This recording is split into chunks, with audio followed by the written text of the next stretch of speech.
Chapter 3, The Family Dog. Nobody ever came right out and said that Fudge was the reason my family lost the Juicy O count. But I thought about it. My father said he was glad to be rid of Mr. Yarby. Now he could spend more time on his other clients, like the Toddle Bike Company. My father's in charge of their new TV commercial. I thought maybe he could use me in it since I know how to stand on my head. But he said he wasn't planning on having any headstanders in the commercial.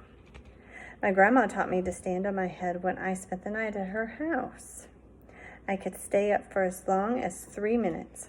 I showed my mother, my father, and Fudge how I can do it right in the living room. They were all impressed, especially Fudge. He wanted to do it too, so I turned him upside down and tried to teach him. Oh, but he always tumbled over backwards.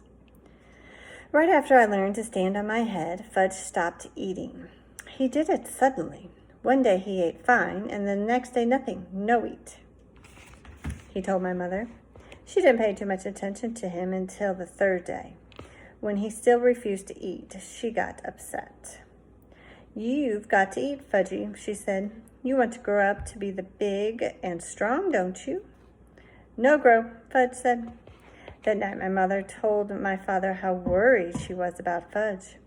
So my father did tricks for him while my mother stood over his chair trying to get some food into his mouth. But nothing worked, not even juggling oranges. Finally, my mother got the brilliant idea of me standing on my head while she fed Fudge.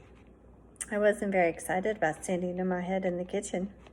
The floor is awfully hard in there, but my mother begged me. She said, "It is very important for Fudge to eat. Please help us, Peter." So I stood on my head. When Fudge saw me upside down, he clapped his hands and laughed.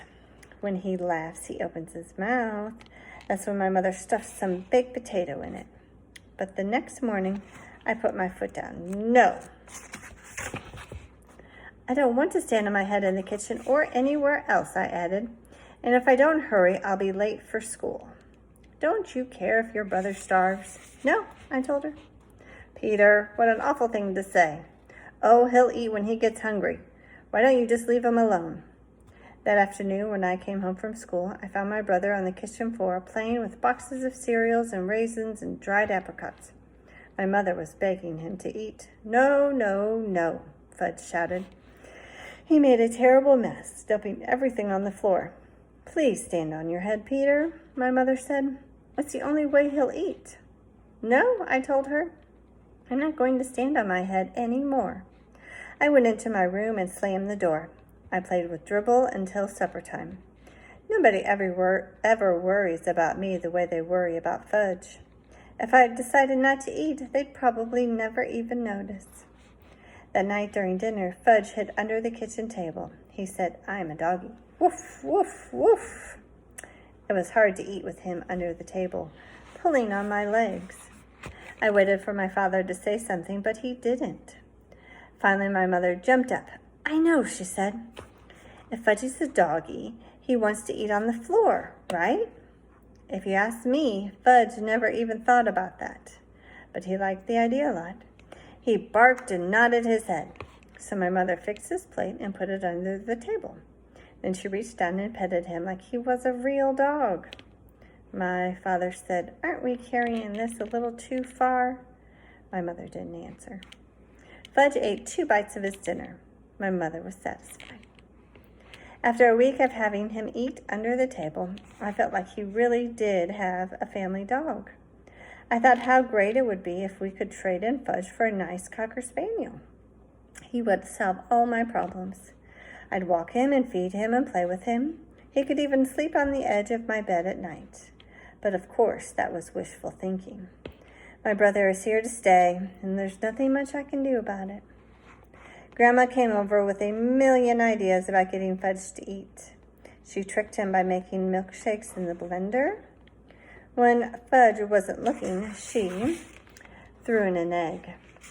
She told him if he drank it all up, there would be a surprise in the bottom of the glass.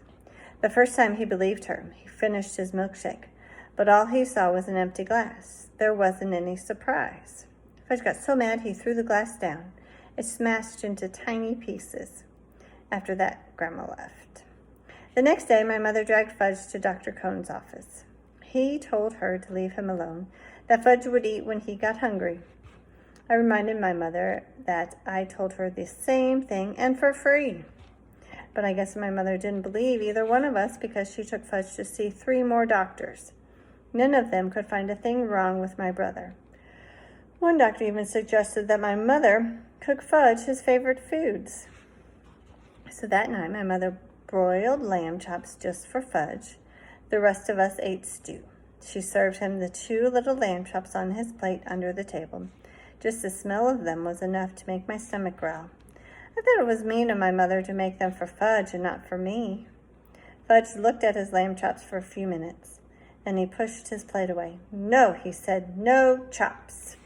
"Fudgy, you'll starve." My mother cried, "You must eat." "No chops." "Cornflakes," Fudge said. "Want cornflakes." My mother ran to get the cereal for Fudge.